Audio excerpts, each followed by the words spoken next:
Hello students, welcome to the first session for 11th standard biology. Myself Alex Christie and we'll be dealing with the biological concepts for 11th and the 12th standard. Well, during this lockdown period, biology has a huge impact on our lives. Moreover, people have heard a lot of new terms in relation to the biology, like the virus, specifically the coronavirus, how virus acts, how it multiplies, why it is difficult to make the vaccine for the virus and why is it easy to find the vaccine for the bacteria. They've also heard the new terms like the pandemic, the containment and the non-containment areas also. Well, focusing on this thing and proceeding further, one very important question is that why the government is facing a lot of difficulty in finding out the vaccine for the viruses and the vaccine is easy for the bacteria. Well, there is one special property for the viruses. Now, virus, when it is there outside the body of a living organism, that is in the atmosphere, it is basically non-living. And when that virus enters the body of a living organism, it gets a particular environment which allows itself to multiply very much faster. So, virus ultimately acts as both the living as well as the non-living. So, it is a connecting link between the living and the non-living. So, therefore, it is very much difficult to find the vaccine for the viruses. So, as virus is living inside the body and non-living outside the body, the chapter that we shall focus on is the living world. Now, the living world. We all see a lot of living things around us, right from the plants, the animals, the beautiful flowers, the birds migrating about here and there, the fishes roaming about here and there, the valleys, the oceans, which are helping the living world also. So, what do we understand by the word life? So, whenever we ask the question, what is life? There are two basic answers. First is the philosophical point of view, that why the life has been given to us. What is the purpose of life? Well, we shall not go into that. But we shall go into the second answer, that if we have life, then which are the characteristics of life which are allowing us to be living. So there are certain processes which are taking place inside our body, which are helping us to live. And those processes, you might have heard very well in your 10th standard, are said to be the life processes. So the processes that help in maintaining life are said to be the life processes. Right from the digestion to the excretion, circulation, the movement, respiration, reproduction and various other characteristics. So now going into the crux of the chapter, what do we understand by the term living? How can we say that yes, a particular object is living and the other object is non-living? So there are specific characteristics for it. The first character that we shall focus on is the growth. Well, we all have seen the organisms growing. Specifically in case of the humans, a child is there at a particular age. It has a small height, small stature, but as it undergoes a lot of nutrition and food, it grows, become an adult, and then the growth keeps on proceeding up to a certain age only. While in case of the plants, when the plant is small, it obtains the nutrition from the ground as well as from the atmospheric environment, and it grows and it keeps on growing. So the growth in case of the animals is basically limited, and in case of the plants, the growth is unlimited. It grows up to a very long extent. Furthermore, this growth has a huge role to play in the life of the living organisms. There are certain organisms who grow during certain period of time. There are certain organisms who grow at a particular season only. So there are seasonal growers also. We shall study in much detail in the later chapters, but there are a lot of animals and plants who grow very well in a particular season. So the first major example or the first major characteristics for the life is nothing but the growth. But all things do not grow. Like for example, the non-living things. A duster is there at a particular place. A rock is there at a particular place. It will not be growing on its own, or it doesn't grow at all, I should say. So the growth is one of the characteristics, but not exactly a characteristics of the living organisms. The second major character is the reproduction. Now, whenever we hear the word reproduction, what do we get in our mind? That there are two basic types of the reproduction, that is the asexual reproduction and the sexual reproduction. But focusing on the definition of it. So what do we understand by the term reproduction? So basically it is a biological process by which the new organisms are generated. New progeny means new generation is being created by the already existing organisms is said to be the reproduction. And there are two basic types of the reproduction: the asexual reproduction and the sexual reproduction. In case of the asexual reproduction, only one parent is involved, while in case of the sexual reproduction, there are two parents that are involved. In case of the asexual reproduction, there are no exchange of the gametes that are taking place, while in case of the sexual reproduction, the exchange of the male and the female gametes are taking place. Formation of the zygote ultimately occurs, that is a fertilized cell which later on forms the embryo and then the developing organism. Now this asexual reproduction has a lot of variations. In case of plants, there are specific structures for the purpose of asexual reproduction. While in case of the animals, you might have studied very well about the binary fission, the multiple fission, budding, fragmentation and various other life processes. But there are certain things which do not reproduce. There are certain organisms who reproduce only in a particular season. Just as for example the frogs. You might have seen the reproduction in case of the frogs only during the monsoon season, while in the rest of the seasons they undergo the summer sleep and the winter sleep. Likewise, for example, in case of the birds also, that is the pigeons, they are very much active during the summer season, while in the rest of the season they are not that much active. So that was about the reproduction as a characteristics of the living.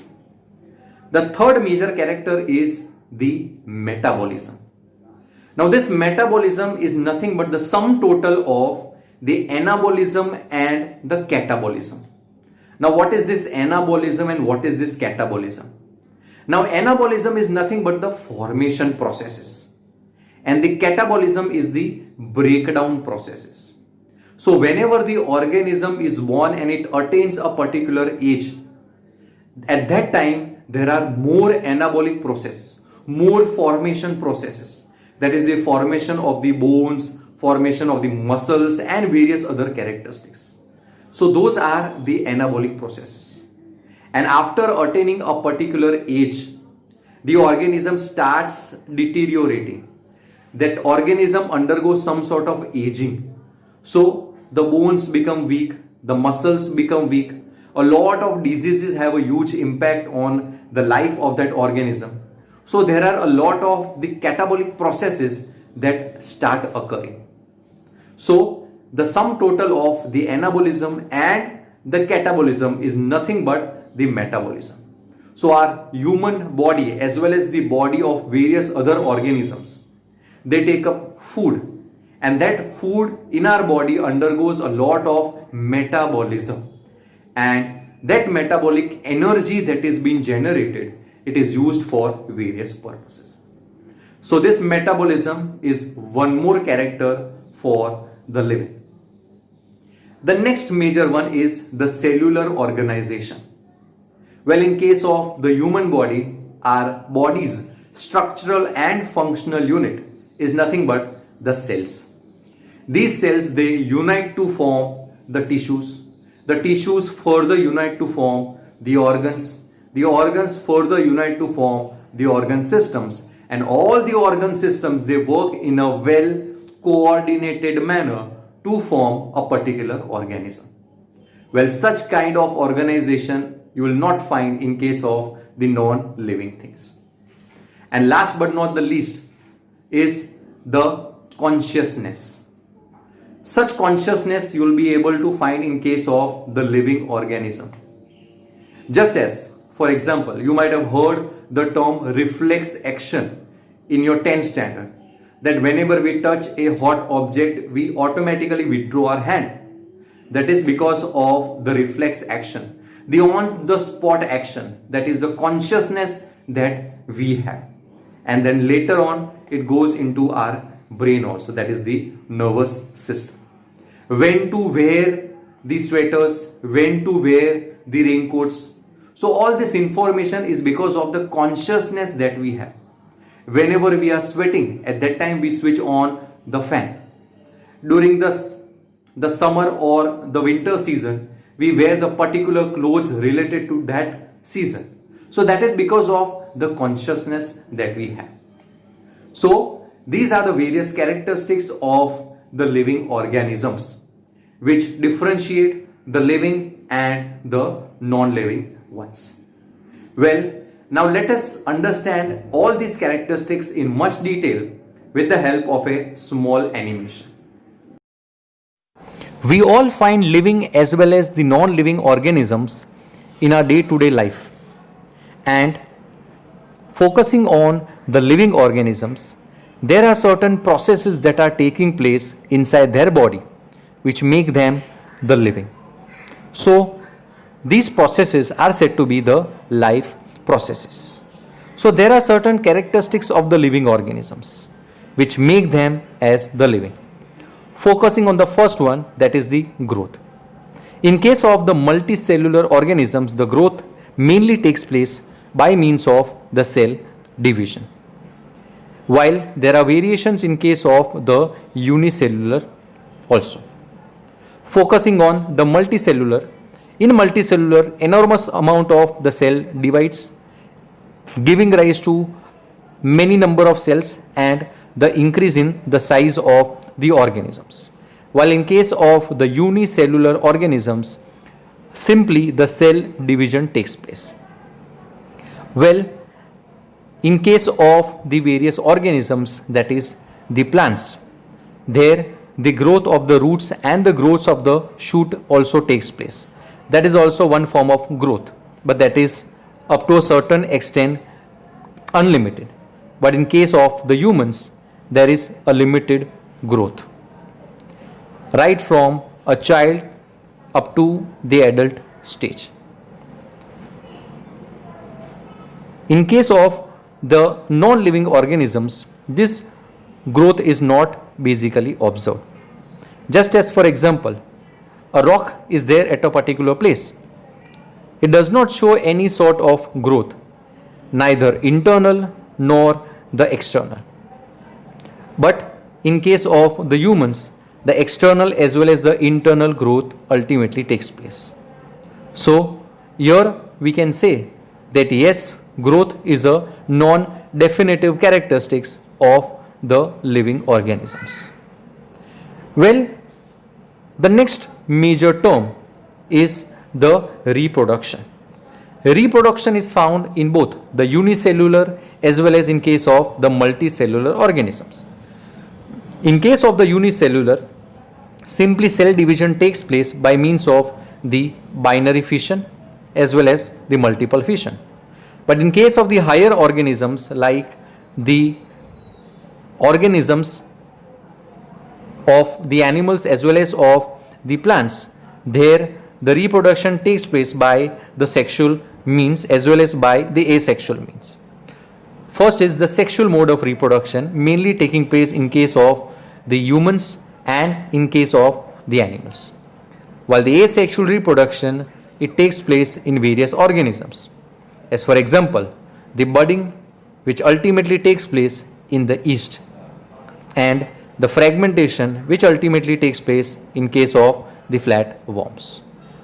But there are certain organisms like a sterile bee which does not reproduce at all. Now there are a lot of reasons behind it. There are a lot of hormones which does not allow it to reproduce also. So we can say that yes, definitely reproduction is a non-definitive characteristics. Focusing on the third one, that is the metabolism. Now a lot of energy is generated by intake of the glucose, and we humans take a lot of the chemicals. So inside our body a lot of chemical reactions are constantly taking place, and those chemical reactions, they bring about enormous amount of the energy, and such reactions are said to be the metabolic reactions. While there are a lot of reactions that are taking place inside the laboratory also, but those reactions does not make them as the living reactions. Those are the reactions taking place in a particular region. So here we can say that having metabolism or not does not define the living organisms. So we can say that metabolism is a definitive character for the living organisms. Focusing on the cellular organization, the cells unite to form the tissues, and these tissues, they unite to form the organs to the organ systems found in case of the living organisms. So cellular organization is a definitive characteristics of the living organism. Focusing on the last major character, that is the consciousness. Well, we humans, we sense a lot of environmental situations, just as for example the sunlight, the water, and the increase in the temperature also. The plants also, they do so, as for example the sunflower, they orient themselves towards the sunlight. We humans, we wear typical types of the clothes during the particular season. So how do we do so? So we basically know by means of the consciousness that we have.